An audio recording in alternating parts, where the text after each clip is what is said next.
मरियम औरंगज़ेब साहिबा तर्जुमान नून लीग हमारे साथ मौजूद हैं। मरियम औरंगज़ेब साहिबा बहुत शुक्रिया, आप वेलकम करें कि नैब के ऊपर आपकी इतनी तनकीद थी। आप लोग कहते थे कि जी ये देखें कितने मसाइल हैं, मुल्क नहीं चल सकता। अब हुकूमत ने कदम लिया है और सपोर्ट कीजिए और कोशिश कीजिए कि और इख्तियारात जो हैं चेयरमैन नैब के जो हैं सवाबदीदी वो कम हों। आप लोग तनकीद कर रहे हैं हुकूमत पर।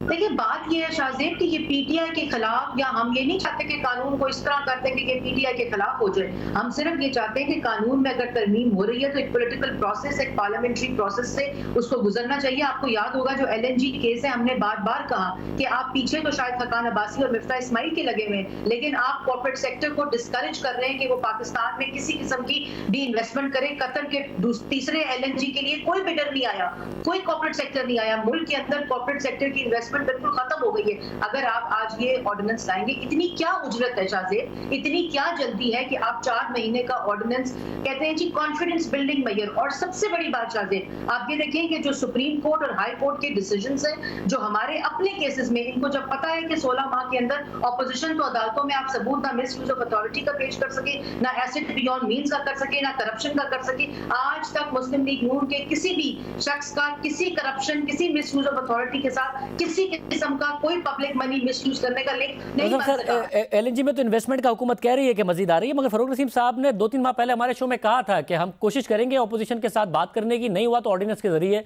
हम ले आएंगे। तो उन्होंने कोशिश की, आप लोगों की डिमांड दी थी, ऑर्डिनेंस के जरिए ले आए। इसको आगे बढ़ाए, असेंबली में आगे बढ़ाइए इस मामले को। देखें शाहजेब, कानून को बेहतर करें, और कैसे बेहतर करें? सुप्रीम कोर्ट का अपना जो एक ऑब्जर्वेशंस है, उनकी रिकमेंडेशंस हैं, उन्होंने 12 तलब हिसाब केस अगर आप देख लें 2018 का, उन्होंने 12 कहा कि इसमें बेल होनी चाहिए। पार्लियामेंट को उन्होंने कहा कि इसमें बेल का वो होना चाहिए, फंडामेंटल राइट है। जो ट्रायल है 30 डेज का, उसको ज्यादा करना चाहिए, उनके 30 डेज में कोई ट्रायल कंक्लूड नहीं हो सकता जिस किस्म की नैब की हरकतें। और तीसरा ये होना चाहिए कि आपका रिमांड अभी भी 90 दिन का है। अभी भी ओनर्स बर्डन जो है वो एक्यूज के ऊपर है। वो तो मकसद ये है आगे इस तरह चलना चाहिए कि कानून में बेहतरी लाए, कानून को बेहतर करें।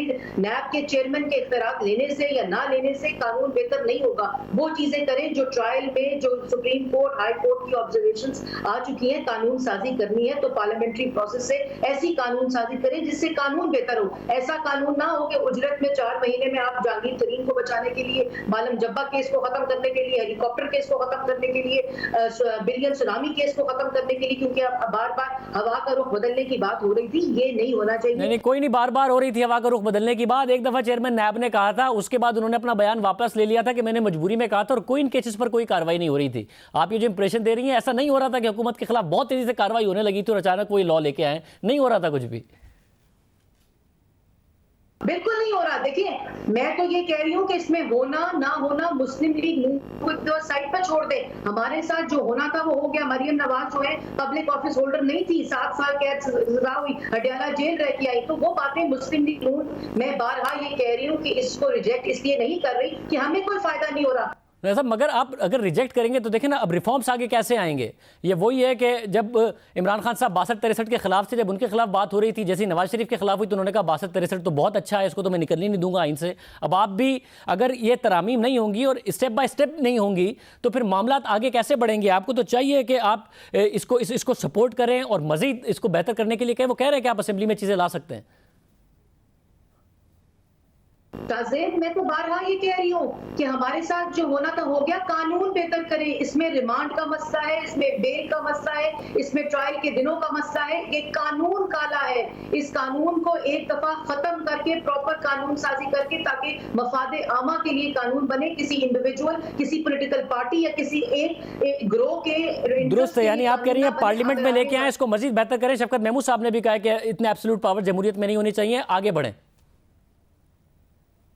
देखिए नवाज शरीफ साहब, शहबाज शरीफ साहब, मरियम नवाज, हमजा शहबाज, शायद हकान अब्बासी, मिफ्ता इस्माइल, आप खुद उन पे प्रोग्राम्स कर चुके हैं। हुकूमत खुद उनको बारहा कह चुकी है। जब उन केसेस में कुछ नहीं मिलता अदालतों में, तो इस वक्त 16 महीने बाद जो हम कह रहे थे कि आप इस काले कानून को इस्तेमाल करके पॉलिटिकल इंजीनियरिंग भी हुई, इसमें आप देखेंगे क्या क्या नहीं हुआ उसमें, प्रोसिक्यूशन जब गवर्नमेंट खुद कर रही हो कानून को इस्तेमाल करके। लेकिन उन बातों को छोड़ दे, हम अभी भी कहते हैं कि ऐसा कानून, ऐसी तरमीम हो जिससे फायदा हो मफाद आमा को, तमाम वो लोग जो इससे फायदा उठा सकें और जो डिजायर्ड रिजल्ट्स हैं वो नहीं मिलेंगे जब तक वो 4 चीजें जो काले कानून, आप इख्तियारात ले भी लें, कानून वहीं का वहीं रहता है, 90 दिन का रिमांड भी वही रहता है, 30 डेज का ट्रायल भी वही रहता है, एक्यूज के ऊपर बर्डन ऑफ प्रूफ भी रहता है, और उसके बाद जो 90 डेज के अलावा तमाम चीजें उसी तरह रहती हैं, रिमांड भी, बेल भी नहीं है, कुछ भी नहीं, जो ऑब्जर्वेशन हाई कोर्ट और सुप्रीम कोर्ट की आ चुकी हैं। आप साद रफीक साहब के केस में देख लें, सलमान रफीक साहब के केस में देख लें,